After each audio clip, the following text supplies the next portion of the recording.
Hola, ¿qué tal? Bienvenidos a un nuevo repaso de la guía de estudio que estamos disfrutando estos 3 meses y que lleva como título ¿Cómo interpretar la Biblia? Estamos en la 7ª semana, lección número 7, y como siempre me acompañan dos grandes capellanes de la Universidad Adventista del Plata, el señor Leo Meda y el señor Ezequiel Quintana. Ezequiel, bienvenido, ¿cómo estás? ¿Qué tal, Seba? ¿Qué tal, Leo? Un gusto poder acompañarlos. Así que acá estamos también una semana más. Estamos con un tema muy interesante. ¿Cómo anda el señor Leo Meda? Bienvenido. Muchas gracias, Seba. ¿Cómo andan, muchachos? Es un placer, siempre se los digo, y realmente es un momento que espero porque aprendemos y ojalá ustedes también puedan disfrutarlo tanto. ¿Dónde nos pueden escuchar? ¿Dónde nos pueden ver, Leo? Aquellos que quieran del otro lado interactuar con nosotros. Muy bien, estamos en diversas plataformas. La principal en la que estamos apuntando es a YouTube, pero también en Spotify. En YouTube nos encuentran como Break WAP. Acuérdate, suscríbete, apretá la campanita para que te notifique cuando subamos el repaso.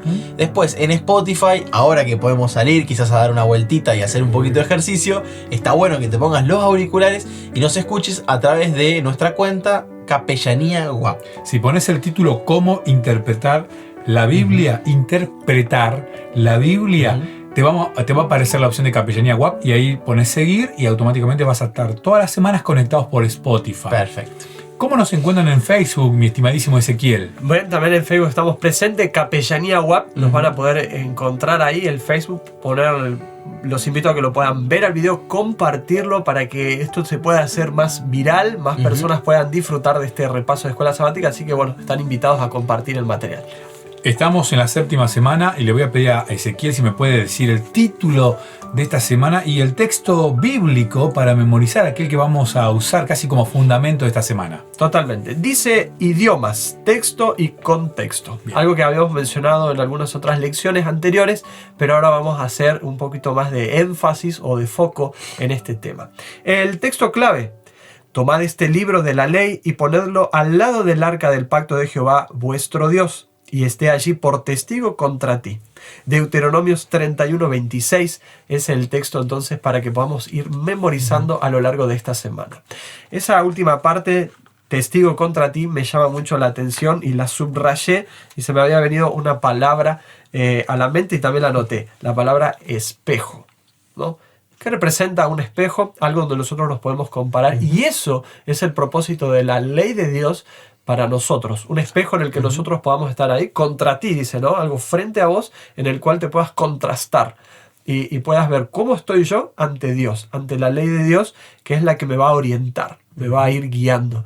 Ese era uno de los propósitos de Moisés al escribir el libro de Deuteronomios, era dirigirse al pueblo y decirle: muchachos, hay decisiones que tienen que tomar. Van a decidir por Dios, aquí están las bendiciones, aquí están las maldiciones. ¿Qué van a hacer? Y los insta a mantener la fidelidad a Jehová. Bien, después vamos a hablar de los autores, del contexto, pero hablemos del idioma. La Biblia está traducida a todos los idiomas, Leo, ¿y tenés idea más o menos cuántos idiomas hay en el mundo? Ese es un punto interesante porque, por ejemplo, lo que acaba de hacer de hacernos este ejercicio de decir espejo en vez de testigo, ese ejercicio lo podemos hacer porque lo tenemos en nuestro idioma, ¿no? Incluso cuando se comentaba que la palabra se le vino a la mente, se le vino en español, me imagino.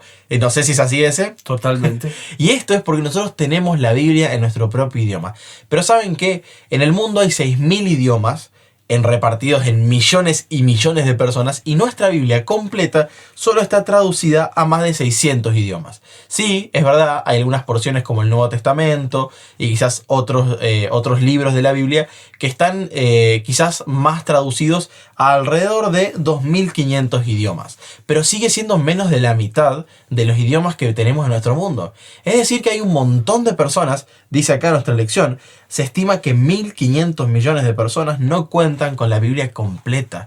Imagínate, mencionábamos en el repaso previo a grabar que la Biblia nos cuenta un poco de la historia del mundo y cómo ve Dios nuestra historia. Y hay gente que nunca se la contaron. Es decir, hay gente que no sabe de dónde viene y hay gente que no sabe a dónde va por no tener en su propio idioma la Biblia. Vos me estás diciendo que hay personas que nunca leyeron en su idioma materno, en su idioma natal, la historia de la creación, por ejemplo. Tal cual, es así. Y vos imaginate, si no tenés la historia de la creación y quién es Dios en la creación, ¿cómo vas a entender por qué te quiere salvar?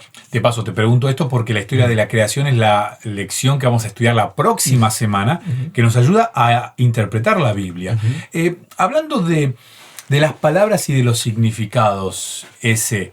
Las palabras, a ver, la Biblia está escrita en más o menos 3 idiomas, casi uno que aparece muy poquito, pero son 3 idiomas ese, ¿verdad?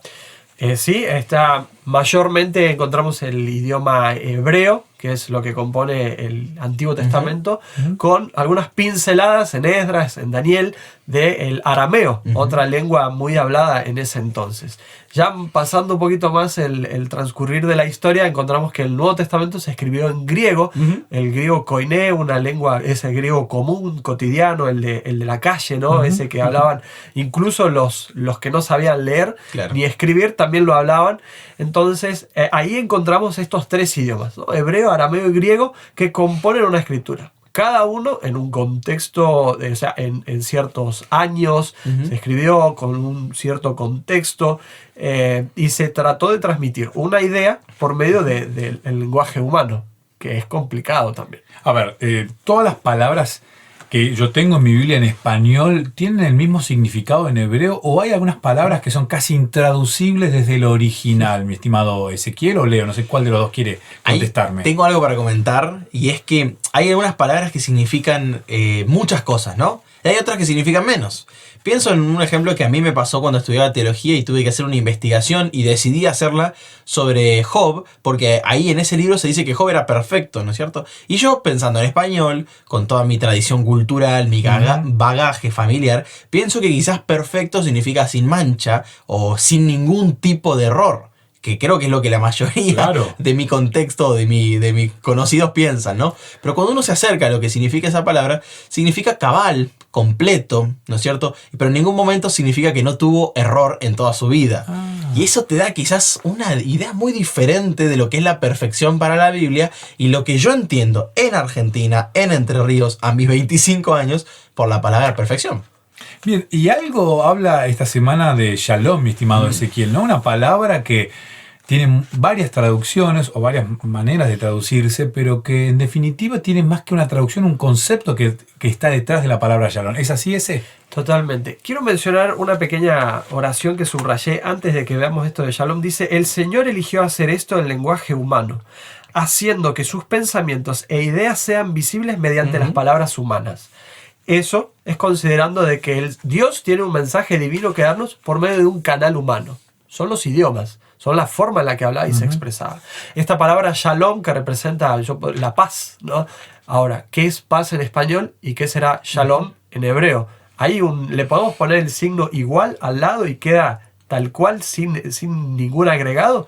La lección nos orienta a pensar que habla de una totalidad, de una integridad y de un bienestar.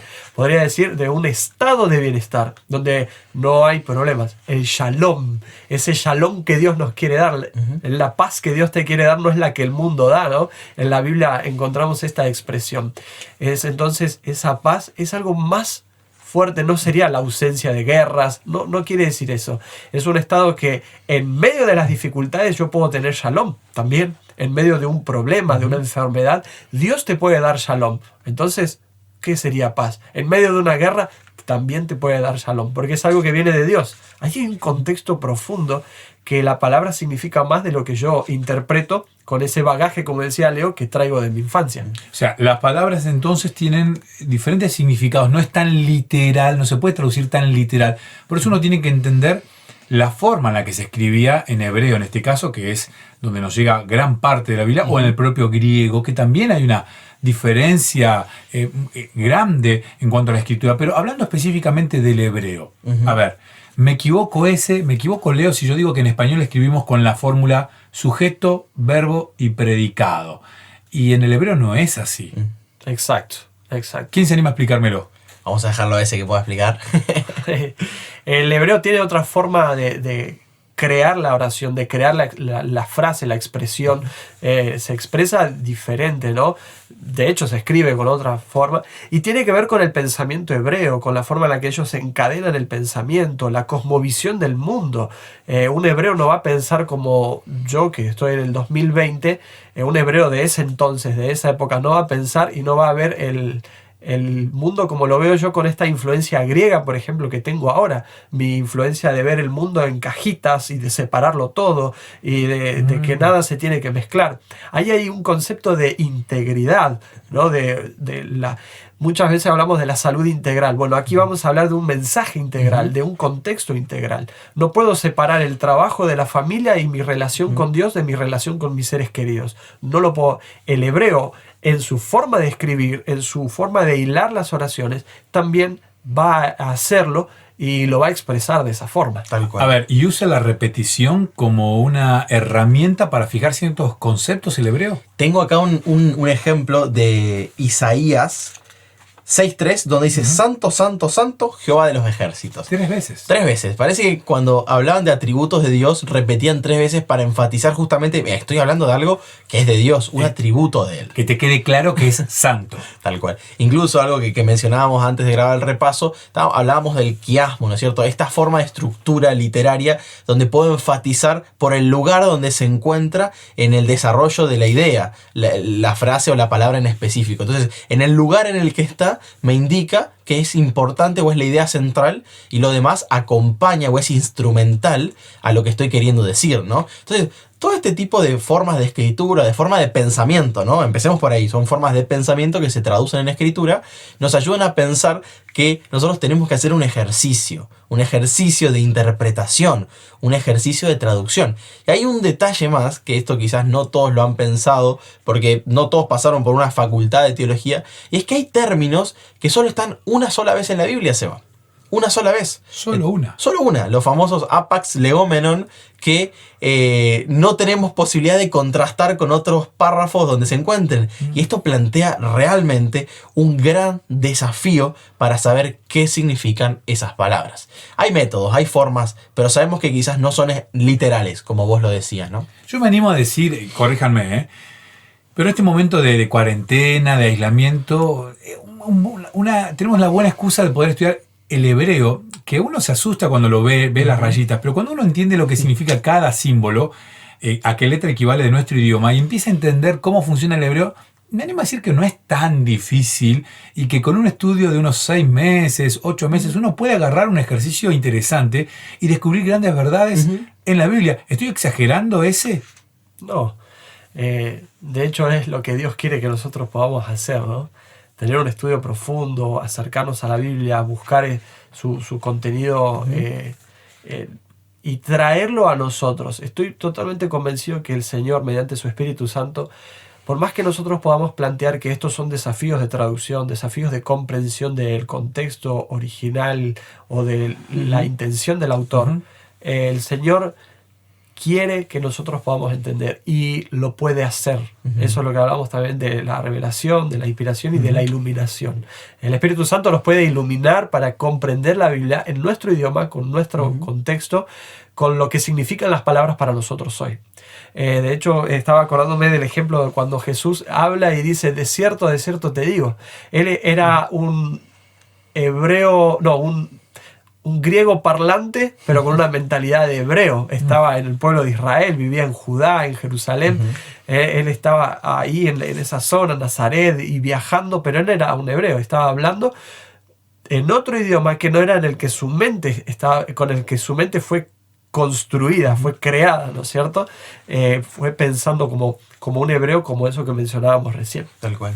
Pregunto, hablaste recién del contexto. ¿De qué hablas cuando hablas del contexto? ¿Y cuán importante es el contexto en la Biblia? No sé si Leo, ¿quién se anima a responderme? Podríamos decir que el contexto es eso que rodea a un punto en la Biblia. Yo voy a poner el dedo sobre cualquier versículo en la Biblia. Voy a señalar aquí, ese es un punto de partida.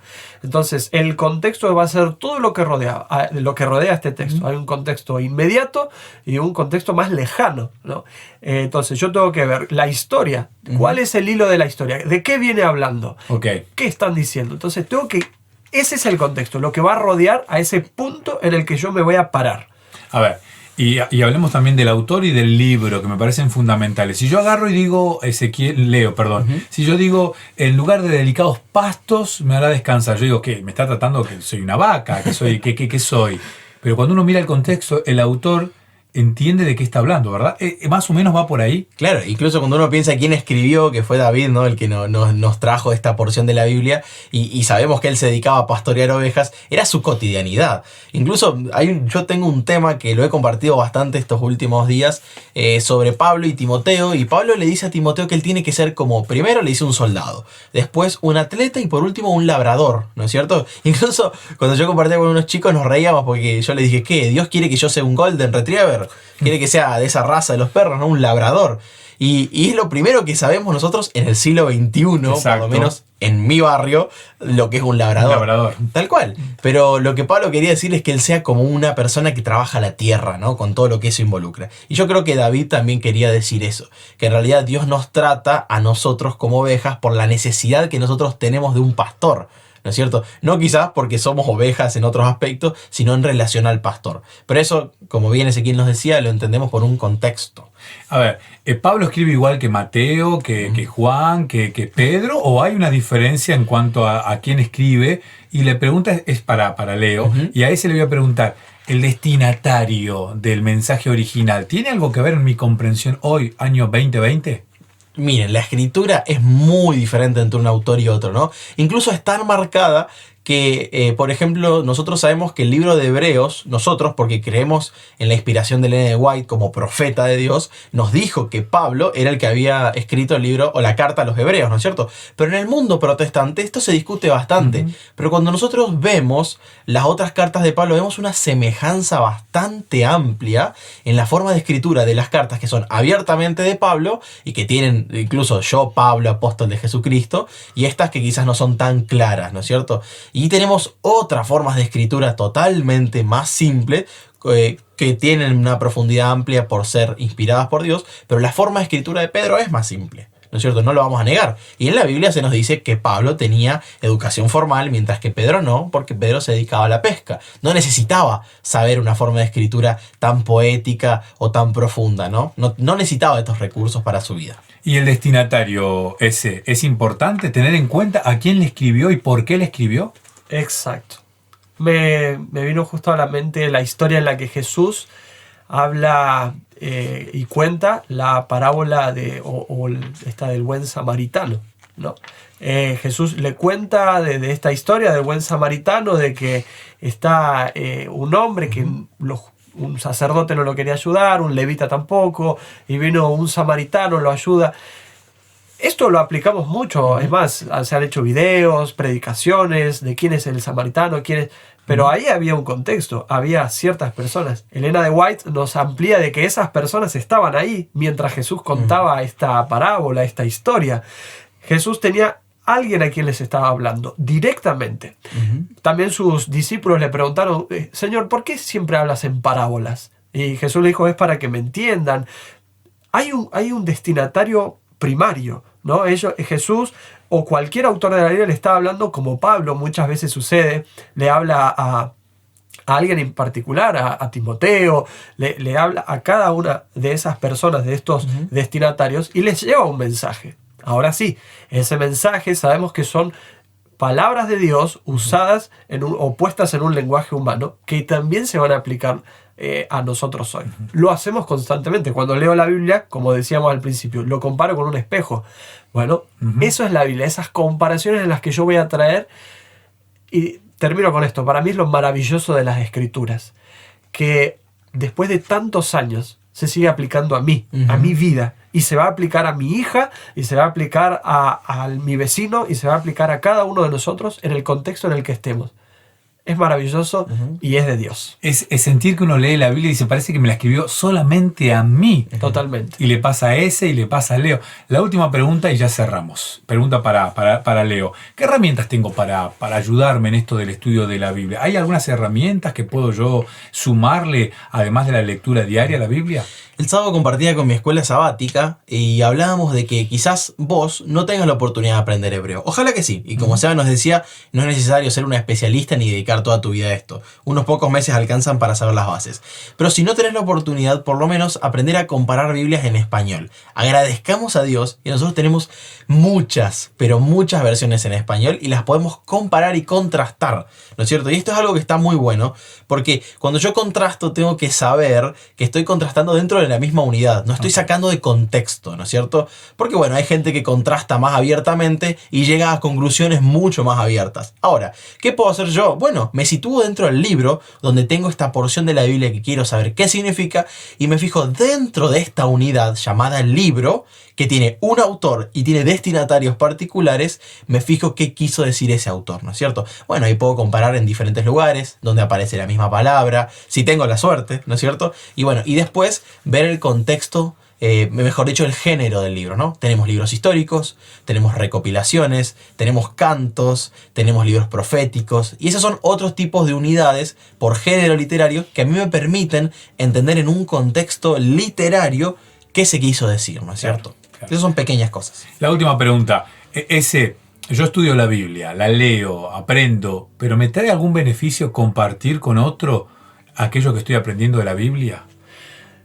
Basta con hacer este ejercicio. Pregúntale en una clase quién aprende más, el que da la exposición o el que escucha la exposición. Muy bueno. Sea en la primaria, sea en la secundaria, sea en la universidad. ¿Quién va a aprender más? El que la da. El que da la exposición. Total. Da un estudio bíblico, compartí lo que sea de la Biblia, un mensaje, te lo vas a fijar a fuego. Porque el día que yo te pregunte, ¿podrías compartir un mensaje? Vos vas a ir directamente al lugar donde más cómodo te sentís. No vas a ponerte a hablar, si lo tuyo no es hablar de las profecías, no vas a dar una meditación en la radio o donde te toque darla, donde te toque compartir este mensaje, no vas a dar un tema que capaz no te sientas seguro. Vas a comenzar por el lugar donde más cómodo te sientas. Eso te va a definir a vos cuáles son tus orientaciones y tus gustos, y también te va a definir un horizonte a dónde tenés que llegar. Aquello que me está costando también tengo que aprenderlo. Entonces, compartir es la forma más segura de fijar el contenido en la mente, de aplicarlo. Siempre nos vamos a estar predicando nosotros en primer lugar cuando estamos hablando con otra persona. Leo, muchísimas gracias, que tengas un lindo fin de semana y te espero la semana que viene para seguir compartiendo más de cómo interpretar la Biblia. Muchas gracias, chicos, ha sido un placer. Muchísimas gracias por las últimas palabras, ha sido un cierre de lujo que hemos tenido. Que tengas un lindo fin de semana. Gracias, igualmente para vos, Seba.